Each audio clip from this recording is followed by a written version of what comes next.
50 to 80% discount సరే, నాణ్యత ఉందా? Don't worry. ఏ ఫ్యాక్టరీలో అయితే మిగతా బ్రాండ్స్ మందులు తయారు చేయబడతాయో అదే ఫ్యాక్టరీలో మెడ్ప్లస్ బ్రాండ్స్ మందులు కూడా తయారు చేస్తారు. Best quality, best price, always MedPlus. ఈ లగచర్లలో రైతుల్ని ఇంటెన్షనల్గా రెచ్చగొట్టి ప్రభుత్వాన్ని అస్థిరపరిచే కుట్ర జరిగింది అనేది కాంగ్రెస్ వాదన అయితే బీజేపీ అండ్ బీఆర్ఎస్ ఆరోపిస్తూ ఉన్నాయి. సార్, రేవంత్ అల్లుడి కోసమే ఈ కంపెనీలు అక్కడికి తీసుకొస్తూ ఉన్నారు అని చెప్పేసి. సో స్టిల్ అక్కడ ఇంకా ఉద్రిక్తతలు కొనసాగుతూ ఉన్నాయి. కేటీఆర్ ఒక కామెంట్ చేశారు సార్, లగచర్ల మరో మణిపూర్ అయిపోతుంది అని చెప్పేసి. మణిపూర్లో ఉన్న పరిస్థితులు లగచర్లలోనూ ఉన్నాయి అనేసి కంపేర్ చేయొచ్చు సార్. మన దేశంలో సంబంధం లేని పోలికలు ఉంటాయి. ఆంధ్రప్రదేశ్ శ్రీలంక ఇండియా మాట్లాడారా లేదా? శ్రీలంకకి ఆంధ్రప్రదేశ్కి ఏం సంబంధం? శ్రీలంక దేశం అని కూడా కాదు, దేశమైనా మన ఆంధ్రప్రదేశ్ అంతదే, చాలా పెద్ద దేశం కాదు. కానీ శ్రీలంక ఎకానమీ ఏమో ఎక్స్పోర్ట్ డ్రివెన్ ఎకానమీ. సో ఎప్పుడైతే కోవిడ్ వచ్చిందో టూరిజం పడిపోయింది. తర్వాత టూరిజం పడిపోవడంతో వాళ్ళకి వచ్చే ఆదాయం మొత్తం మేజర్ సోర్స్ టూరిజం. తర్వాత ఆర్గానిక్ ఫార్మింగ్లోకి వెళ్ళి టోటల్గా ఆర్గానిక్ ఫార్మింగ్లో వెళ్ళి ప్రొడక్టివిటీ బాగా పడిపోయింది. సో అందువల్ల శ్రీలంకలో ఎకనామిక్ కండిషన్కు, ఎకనామిక్ సిచ్యువేషన్కు ఆంధ్రప్రదేశ్లో అప్పులు చేయడానికి ఏంటి సంబంధం? కానీ ఆంధ్రప్రదేశ్లో శ్రీలంక బాగా మారిపోతుంది అని కామెంట్లు చేశారు. తెలంగాణ ఆఫ్ఘనిస్తాన్ తాలిబాన్లు అవుతున్నారు అని అంటారు. తాలిబాన్లకు తెలంగాణకి ఏం సంబంధం? సో అందువల్ల ఒక సెన్స్ ఆఫ్ ప్రపోర్షన్ లేకుండా కంపారిజన్లు చేస్తూ ఉంటారు. అలాంటి కంపారిజన్లో ఇదొకటి. లగచర్లకు మణిపూర్కి ఏం సంబంధం? మణిపూర్లో జరుగుతున్నది జాతుల ఘర్షణ. పోనీ లగచర్ల ఎప్పటి హిస్టరీ? ఫ్యూ డేస్ లేదా ఫ్యూ వీక్స్. మణిపూర్ 30 ఏళ్ల కింద కూడా రగిలింది కదా. మణిపూర్లో ఇవాళ కాదు, 25 ఏళ్ల కింద కూడా రగిలింది కదా. మణిపూర్లో 2 జాతుల మధ్య ఘర్షణ. ఇక్కడ ప్రభుత్వము నిర్బంధము వర్సెస్ భూ నిర్వాసితుల పోరాటం కదా.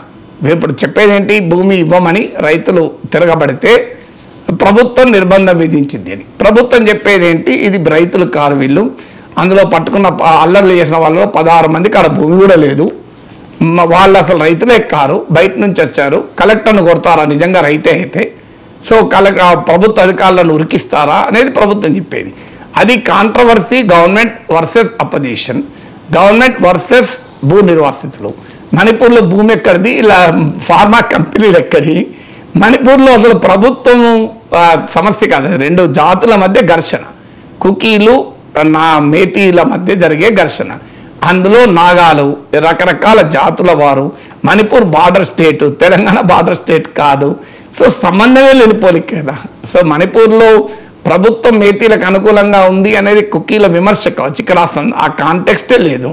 సో మణిపూర్ లాగా అల్లకల్లోలమై కల్లోలిత ప్రాంతం. ఇప్పుడు మణిపూర్లో 70 కంపెనీల బలగాలు ఉన్నాయి. లగచర్లలో అన్ని బలగాలు ఉన్నాయి. ఆర్మీ దించిండ్రా? మీకు armed forces special powers act ఉంది మణిపూర్లో. లగచర్లలో armed forces special powers act అమలవుతుందా? లగచర్లలో మిలిటరీ దించారా? లగచర్లలో పోలీసుల నిర్బంధం ఉంది, నిర్వాసితులతో సరిగా వ్యవహరించలేదు. ఇవన్నీ విమర్శలు వేరే. మణిపూర్తో పోలిక అనే దాంట్లో అర్థం లేదు కదా. లగచర్ల ఇష్యూ సెపరేట్గా మాట్లాడాలి తప్ప మణిపూర్తో పోల్చితే దాని సీరియస్నెస్ పోతుంది. అది లగచర్ల సీరియస్నెస్ కూడా పోతుంది. మీరు లగచర్లను లగచర్లుగా చెప్పినప్పుడే జనం దానికి రియాక్ట్ అవుతారు.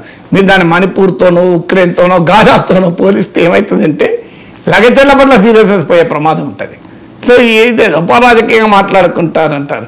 మణిపూర్ సిచ్యువేషన్కు లగచర్ల కంపేర్ చేస్తే అది ఏమైనా కాస్తంత పోలికైనా ఉంటుంది ఎక్కడన్నా. సో ఇలా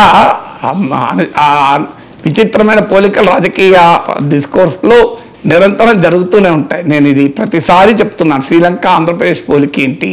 తెలంగాణకు తాలిబాన్ల కేసీఆర్ పాలనప్పుడు తాలిబాన్ల పాలన అని. తాలిబాన్లో మీరు చూశారు ఎంత దారుణంగా ఉంటుందో. సో తాలిబాన్లకు మీకు పోలిక ఏంటి? ఇప్పుడు చంద్రబాబు నాయుడు స్థాయిలో కిమ్తో పోల్చేవారు, ఉత్తర కొరియాలో కిమ్ అని. సో ఉత్తర కొరియాలో కిమ్ పాలన వెళ్ళి చూశారు వీళ్ళు ఎవరన్నా? సో అక్కడ ఉన్న పరిస్థితుల్లో ఎవరికైనా గ్రౌండ్ లెవెల్ అంచనా ఉందా? సో ఇలా కిమ్తో, తాలిబాన్లతో, శ్రీలంకతో, మణిపూర్తో మన ఇష్టం వచ్చినట్టుగా పోలుస్తూ ఉంటారు రాజకీయ నాయకులు. కారణం ఏంటి అంటే ఒక పబ్లిక్ పర్సెప్షన్ ఉంటుంది. ఇప్పుడు మణిపూర్ అంటే చాలా అల్లకల్లోలంగా ఉంది అనేది పబ్లిక్ పర్సెప్షన్. కిమ్ అంటే చాలా నిరంకుశంగా ఉంటాడు అనే ఒక పబ్లిక్ పర్సెప్షన్. తాలిబాన్ అంటే భయంకరమైన అణచివేత ఉంటుంది అని పబ్లిక్ పర్సెప్షన్. ఆ పబ్లిక్ పర్సెప్షన్ను తాము ఉపయోగించుకునే దానికి రాజకీయ నాయకులు ఈ అనుచిత పోలికలు చేస్తారు. వాళ్ళకి తెలియదని కాదు. ఏం కేటీఆర్ అమాయకుడా? కేటీఆర్ మణిపూర్ ఇష్యూ తెలియదా? లగచర్ల మణిపూర్ ఒకటే అని కేటీఆర్ అనుకుంటాడా? కానీ ఆ పబ్లిక్ పర్సెప్షన్ అల్లకల్లోలంగా ఉంది మణిపూర్ అనేది పబ్లిక్ పర్సెప్షన్గా ఉంది కనుక తెలంగాణ కూడా లగచర్ల కూడా అల్లకల్లోలంగా ఉంది అనే ఒక పబ్లిక్ నరేటివ్ను బిల్డ్ చేస్తానికి, తామ అనుకూల నరేటివ్ను బిల్డ్ చేసుకోవడానికి ప్రజల్లో ఒక అంశం పైన ఉన్న పబ్లిక్ పర్సెప్షన్ను ఉపయోగించుకోవడం తప్ప పోలికలో అర్థమేముంది?